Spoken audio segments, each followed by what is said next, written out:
युवराज, ये मुझे दे दीजिए।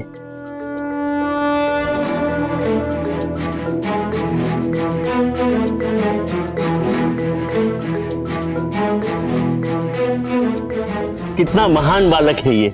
इस बालक के स्पर्श से भस्म भी विभूति बन गई।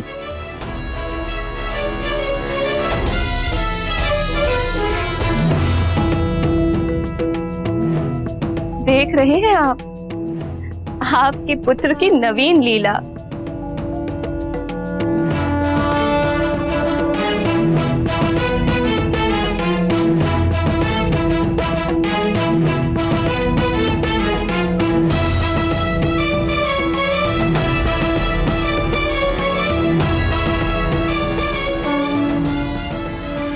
हे गौरी शंकर, 10 ही दिन में मेरा पुत्र 5 वर्ष के बालकों जैसा दिखने लगा है। यदि वह इसी शीघ्रता से बढ़ता रहा तो जल्द ही मैं उसकी बाल लीलाओं के आनंद से वंचित हो जाऊंगी। कृपा करे प्रभु, और उसे उसकी आयु के अनुरूप ही बढ़ने दे, ताकि मैं उसकी बाल लीलाओं का आनंद ले सकूं।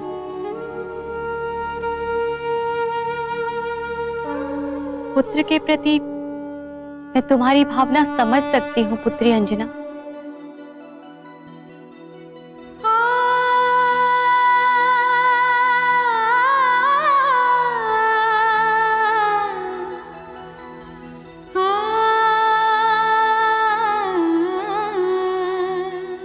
हे भोलेनाथ,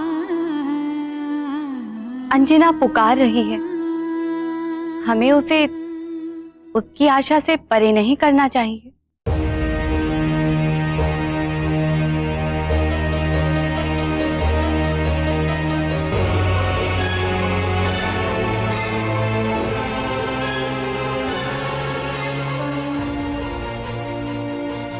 सागर को नदी में,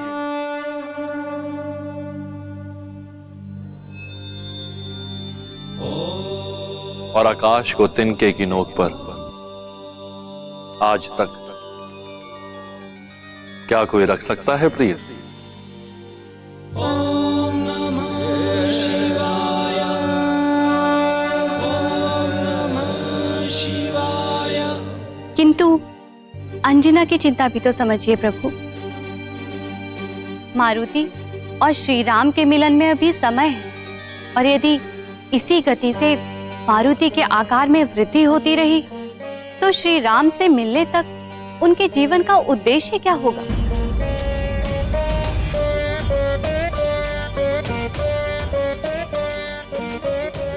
स्वामी, क्या आप मारुति की मधुर नटखट बाल लीलाओं का आनंद नहीं लेना चाहते? प्रिय, मैं स्वयं मारुति की बाल लीलाओं से नित्य आनंदित होता रहता हूं। हे नाथ, आपसे विनती है, अब तो अंजना की प्रार्थना स्वीकार कीजिए प्रभु।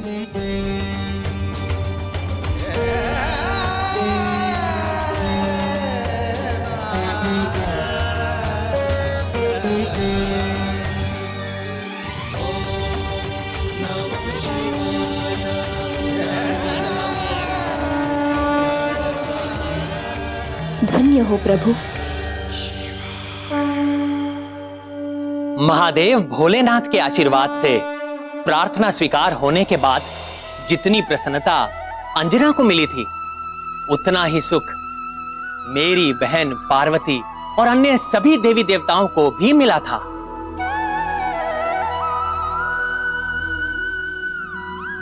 किंतु शंभ साधन वन में वृक्षासुर मारुति के वन के निकट आने की ताक में था।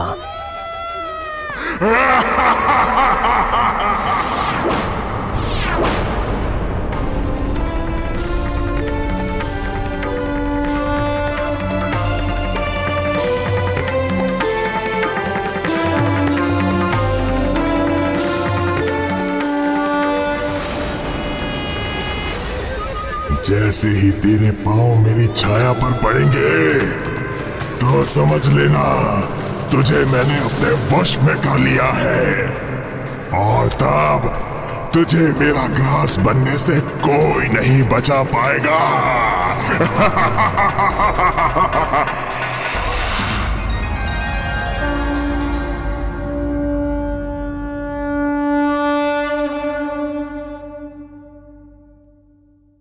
किनका मंदिर है? देवी ललिता अम्बा का। ये देवी ललिता अम्बा कौन है? हमारी कुल देवी है। तन मन से अग्रजित होकर कुल देवी ललिता अम्बा के दर्शन करना हमारी कुल देवी का आशीष हमारे कुल के उज्जवल भविष्य के लिए अति आवश्यक है। वो तो सबकी पूज्य माँ है। आपकी भी? हाँ, मेरी भी, सबकी माँ। आपकी और नानी की भी? हाँ हाँ, नानी की भी माँ। अब ऊपर चलकर देवी ललिता अम्बा का ध्यान करना।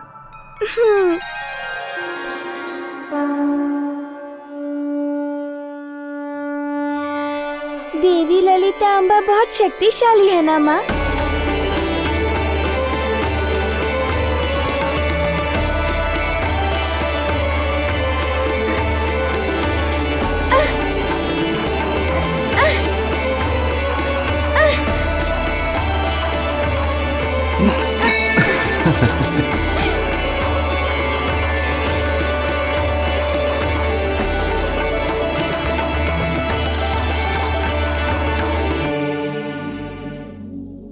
मंत्री जी, आपकी सतर्कता अनिवार्य है।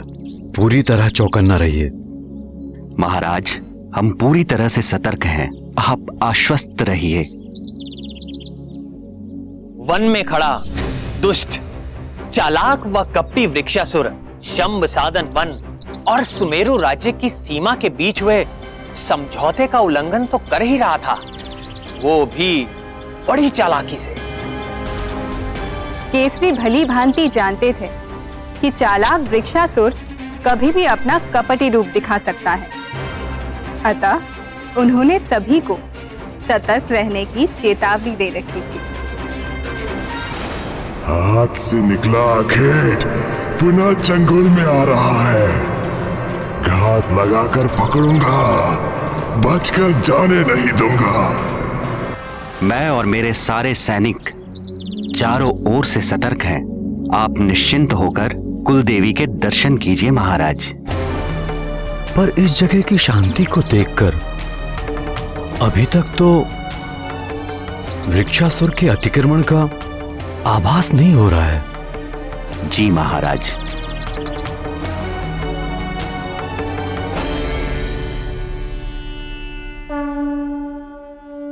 पुत्र, देवी को प्रणाम करो।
का अवसर जाने नहीं दूंगा।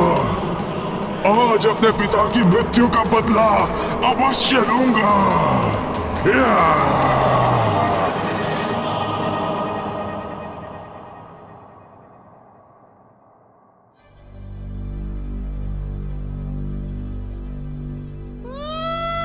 बदला भी लूंगा और केसरी पुत्र के कोमल कोमल मांस के भक्षण का आनंद भी लूंगा।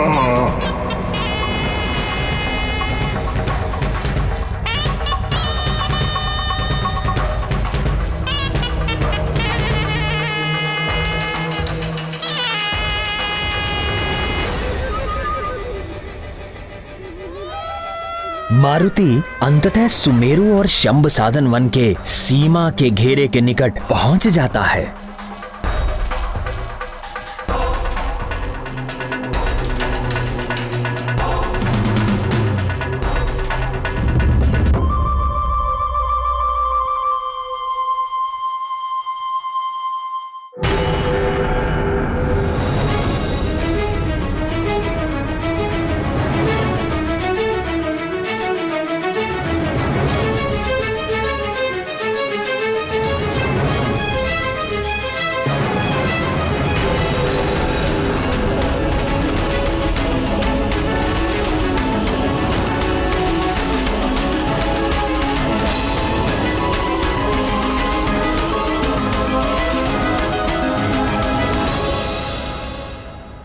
ये क्या प्रभु, मारुति तो घात लगाकर बैठे वृक्षासुर की ओर बढ़ते जा रहे हैं। अब आगे क्या होगा समझ नहीं पा रही हूं।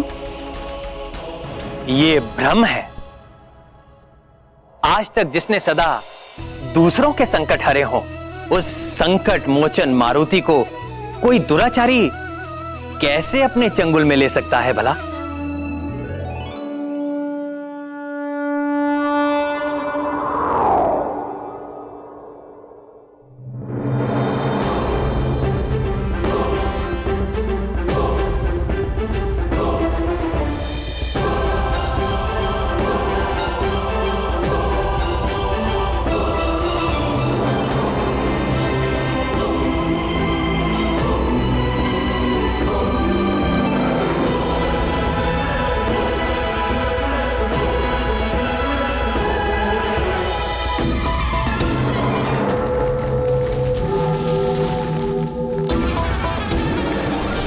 भगवान श्री विष्णु के छठे अवतार भगवान परशुराम की कथा सुनाऊंगा।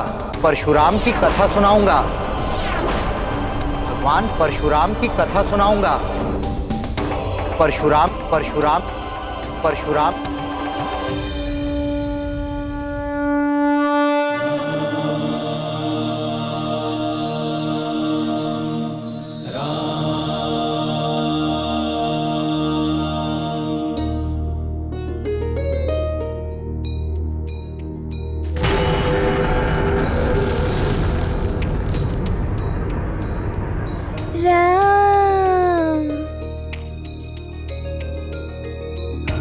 ये अत्यंत ही अद्भुत कथा परशुराम की।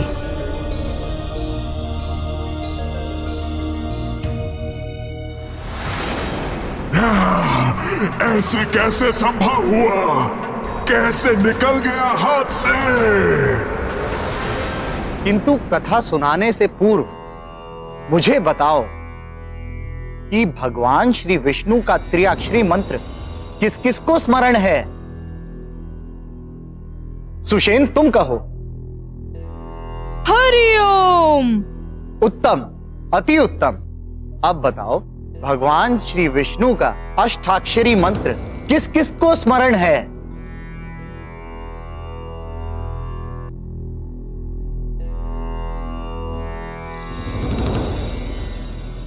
नल तुम कहो। ओम नमो नारायणा। उत्तम, अति उत्तम। आओ तुम पे।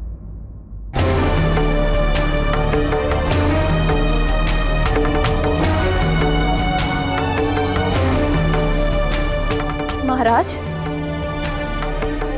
मारुति कहीं दिख नहीं रहा। अरे यही तो थे।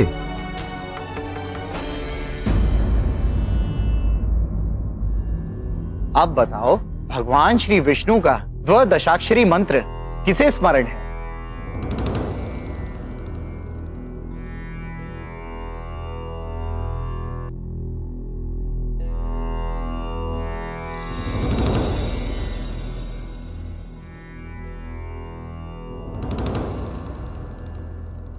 नील, तुम कहो।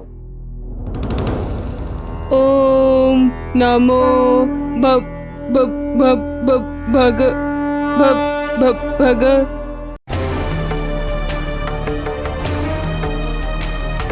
मारुति, मारुति, मारुति, मारुति, मारुति। ओम न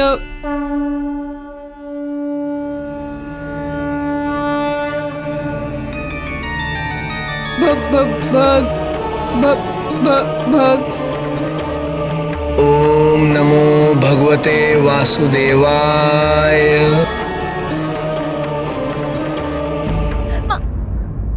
युवराज का कुछ पता चला? नहीं महारानी। मारुति, मंत्री जी मारुति कहाँ है? मारुति तो अभी तक यहीं थे।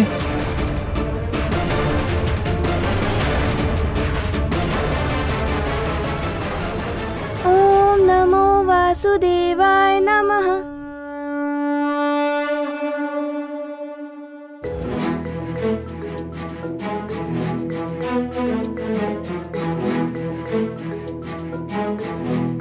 किसने भगवान श्री विष्णु का संपूर्ण द्वादशाक्षरी मंत्र सुनाया? मेरे सम्मुख आओ।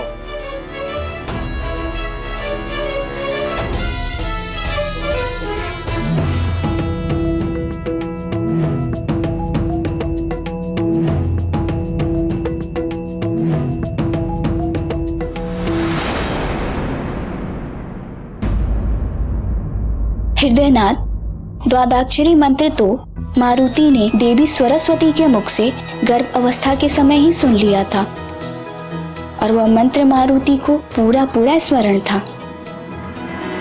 केवल मारुति ही नहीं, गर्भावस्था के समय साधारण से साधारण शिशु भी अपने माता के व्यवहार में लाए गए हर कार्य को सुनता समझता है और अपने स्वभाव में धारण करता है। यह सत्य है। शिशु के उज्जवल भविष्य को ध्यान में रखकर माता को भी अपना व्यवहार सदा अच्छा रखना चाहिए। माँ यदि चाहे तो गर्भावस्था में ही अपने शिशु का भविष्य रच सकती है। मारुति जैसे बुद्धिमान व पराक्रमी संतान को पाकर अंजना और केसरी ने अवश्य ही सौभाग्यशाली होने का गौरव प्राप्त किया है। निस्संदेह मारुति जैसे पुत्र को पाना किसी भी माता पिता के लिए सौभाग्य की ही तो बात है। पकड़ता हूँ, रुको रुको। प्रणाम ऋषिवर। प्रणाम ऋषिवर। यशस्वी भव नन्हे युवराज मारुति, आपका भी हार्दिक स्वागत है। मुझे प्रसन्नता है कि युवराज मारुति ने पाठशाला में आते ही अपनी कुशाग्र बुद्धि का परिचय दिया है। बिना शिक्षा प्रारंभ किए ही इन्हें जो मंत्र ज्ञात है वो हमारी कक्षा के किसी भी विद्यार्थी को स्मरण नहीं था। ये अवश्य ही युवराज के उज्जवल भविष्य के लक्षण हैं। मेरा शुभाशीष सदैव युवराज के साथ है। तुम्हारा कल्याण हो।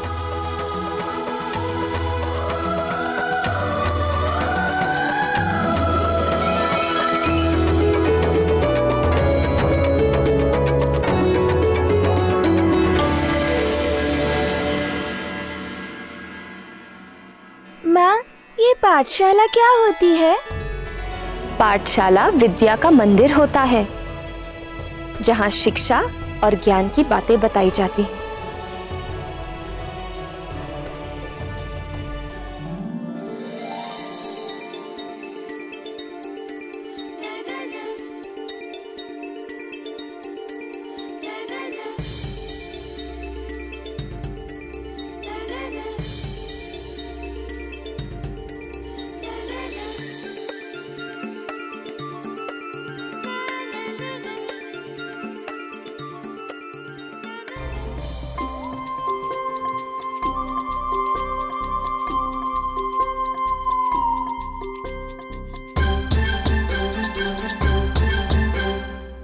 आचार्य जी, मुझे वो उद्दंड नील अपनी पूंछ से मार रहा है। नील, तुम्हें ऐसा नहीं करना चाहिए। उनकी पूंछ तो देखो। महाराज, राज्य की सीमा पर स्थिति तो अभी शांत है, पर सामान्य नहीं। कुछ ना कुछ तो है जो संदेह उत्पन्न कर रहा है। यहां तो सब ठीक है ना? मुझे तो संदेह है महाराज।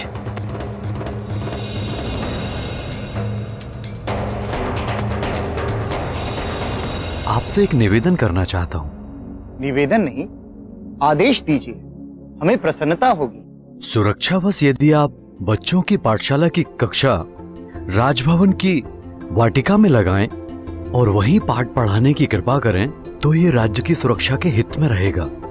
ऐसा ही होगा महाराज, आप निश्चिंत रहिए। शीघ्र ही विद्यार्थियों की पाठशाला की कक्षा राजभवन की वाटिका में लगी। प्रणाम ऋषिवर।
मैं वानर पुत्र कर्मादन हूँ।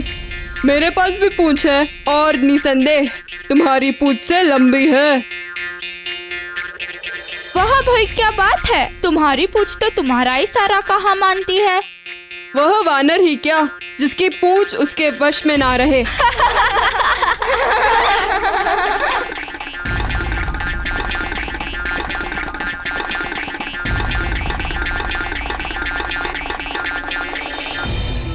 बालक मन की दुविधा जितनी सरल होती है, उसका उत्तर ढूंढना उतना ही अधिक कठिन होता है।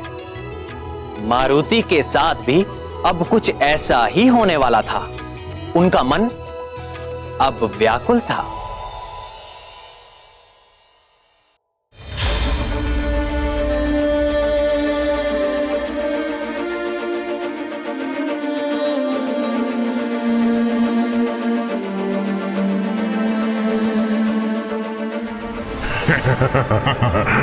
एक बार तो आजा, बस एक बार मेरे चंगुल में।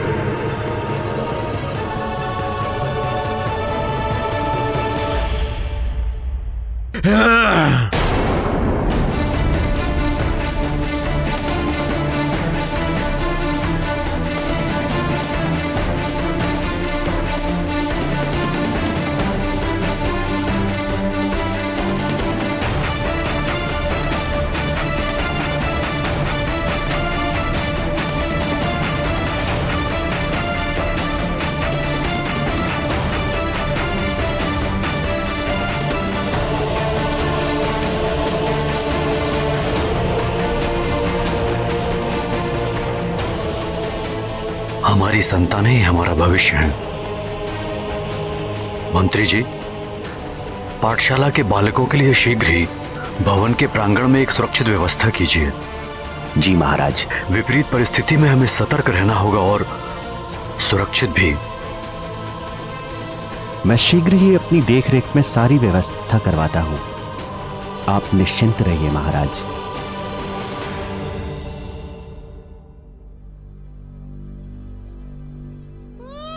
यदि एक बार भी आया तो तेरे कोमल कोमल मांस को चबाकर ही मुझे संतोष मिलेगा।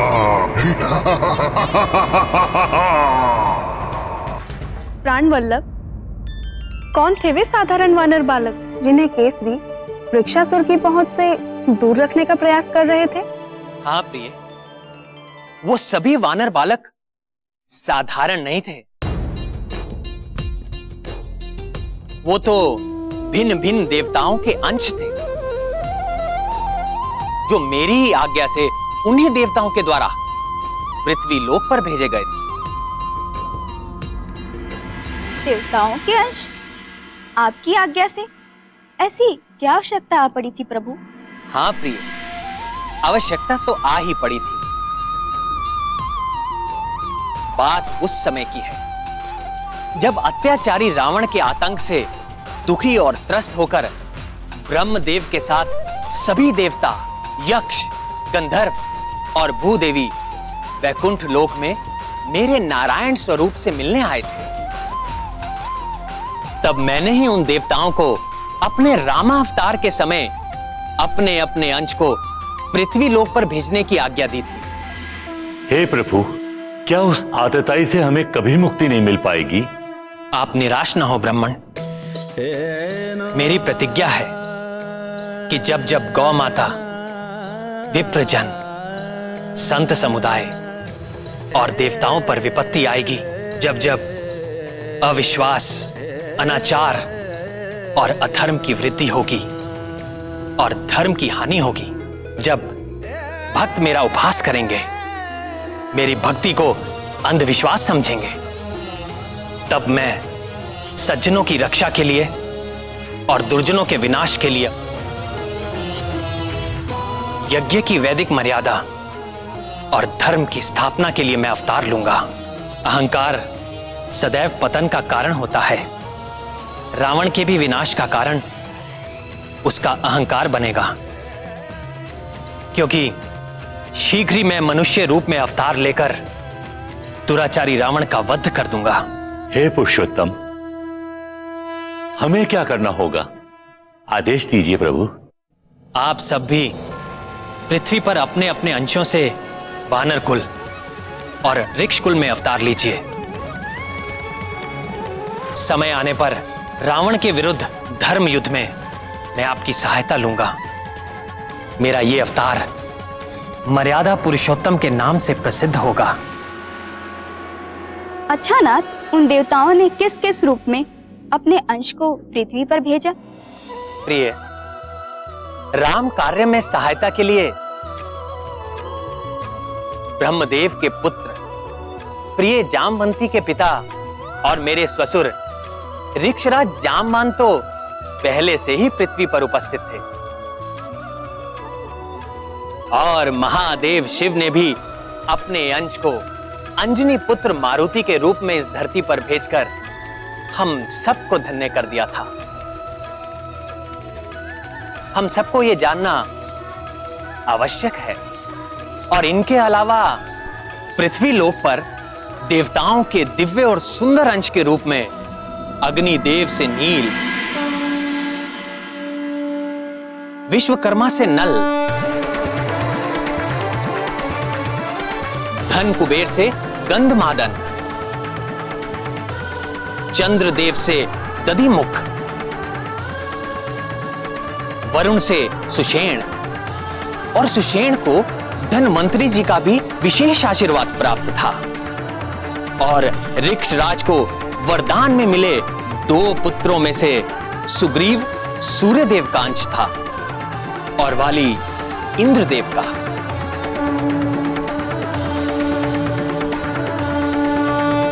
मेरे महादेव भोलेनाथ के अंश मारुति इन सभी देवांश वानरों में से सबसे अधिक ज्ञानी, महाबली, श्रेष्ठ और मेरे प्रिय भक्त, और यही सबसे श्रेष्ठ, सबसे मनमोहक और मेरा सबसे प्रिय राम भक्त मारुति धरती के मायावी चक्र में उलझे सारे प्राणियों को हर क्षण अपनी बाल लीलाओं से मोहित और आनंदित कर रहे थे।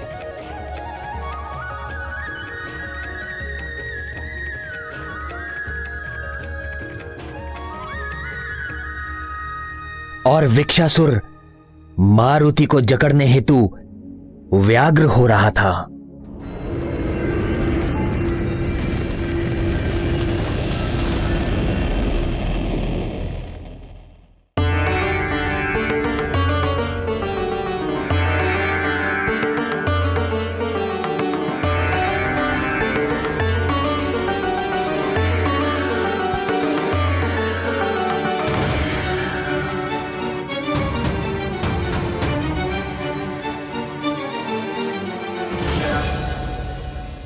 परंतु मारुति तो अभी अपनी पूंछ को लेकर चिंतित थे।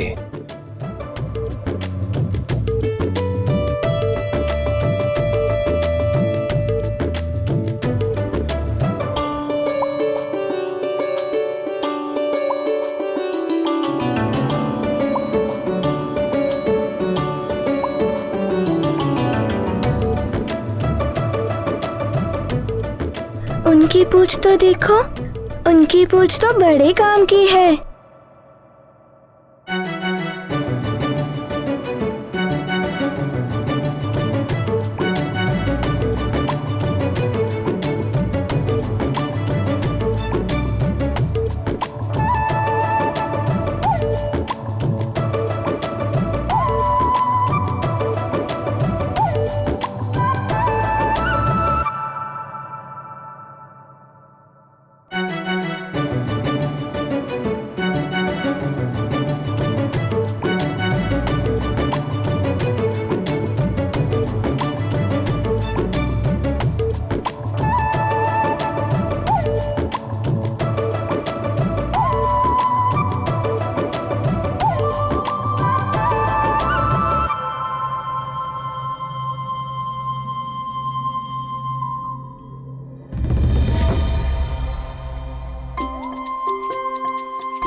मैं अभी बालक हूँ ना, इसलिए मेरी पूंछ नहीं दिखती। हो सकता है जब मैं पिताजी की तरह बड़ा और बलवान बनूंगा तब मेरी पूंछ भी बड़ी हो जाएगी।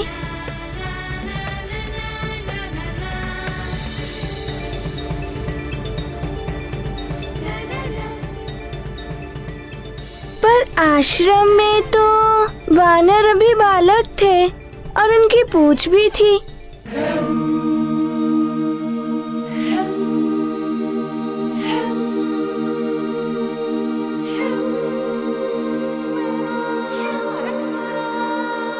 किंतु मेरी क्यों नहीं दिखाई देती? हे हृदयनाथ, पाठशाला जाने से पूर्व भी तो मारुति ने अपने आसपास किसी की पूंछ देखी होगी, प्रतिक्रिया उनकी तब क्यों नहीं हुई? स्मरण कीजिए देवी, आप भूल रही हैं कि मारुति अभी कुछ ही दिनों के थे, किंतु दिखते थे 5 वर्ष के, और इससे पहले वो किसी बालक से मिले भी नहीं थे। इसीलिए जब पाठशाला में पहली बार उनकी दृष्टि अन्य बालकों की पूंछ पर पड़ी तो उनका ध्यान अपनी पूंछ पर चला गया। किंतु अन्य बालकों की पूंछ दिखाई देने से यदि उनकी समस्या का समाधान हो जाता तो बात ही क्या थी। उनका चंचल बाल मन स्वयं ही प्रश्न करता और स्वयं ही उत्तर देता।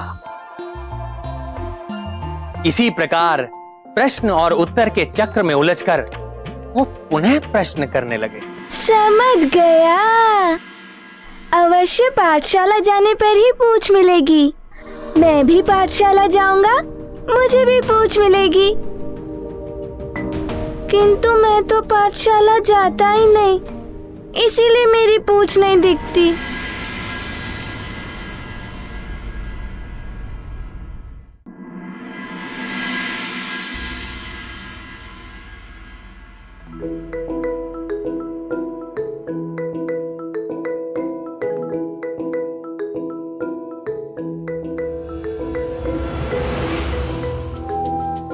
अरे ये किसकी पूंछ है?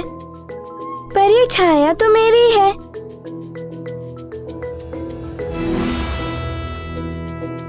ये पूंछ मेरी परछाई के साथ चिपक कर क्यों चल रही है?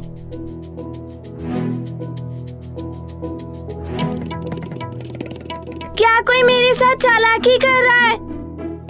हाँ?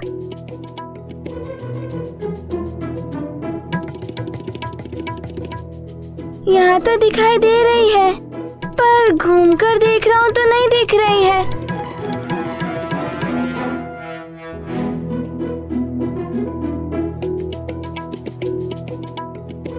कैसे हो सकता है ये? ये कोई चमत्कार तो नहीं है। वहाँ दिखाई देती है और यहाँ नहीं दिखाई देती। सीधा रहता हूँ तो दिखती है, घूमकर देखता हूँ तो नहीं दिखती। समझ गया, पूंछ अभी छोटी है ना, इसलिए मेरी बात नहीं समझ पा रही।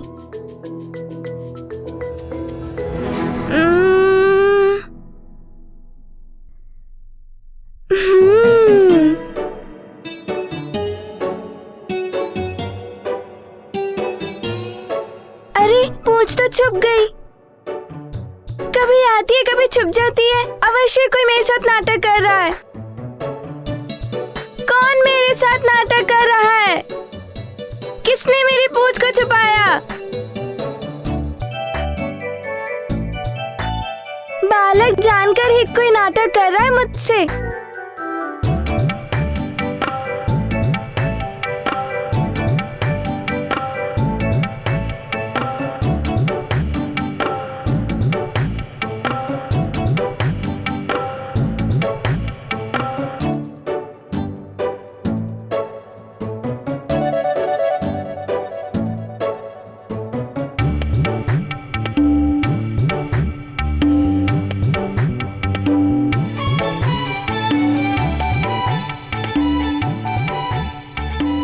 दर्पण में तो आगे पीछे दोनों ही दिख रहे हैं। अभी पूंछ का सच सामने आ जाएगा, फिर मुझे कौन छल पाएगा? वो अभी मैं देखता हूँ।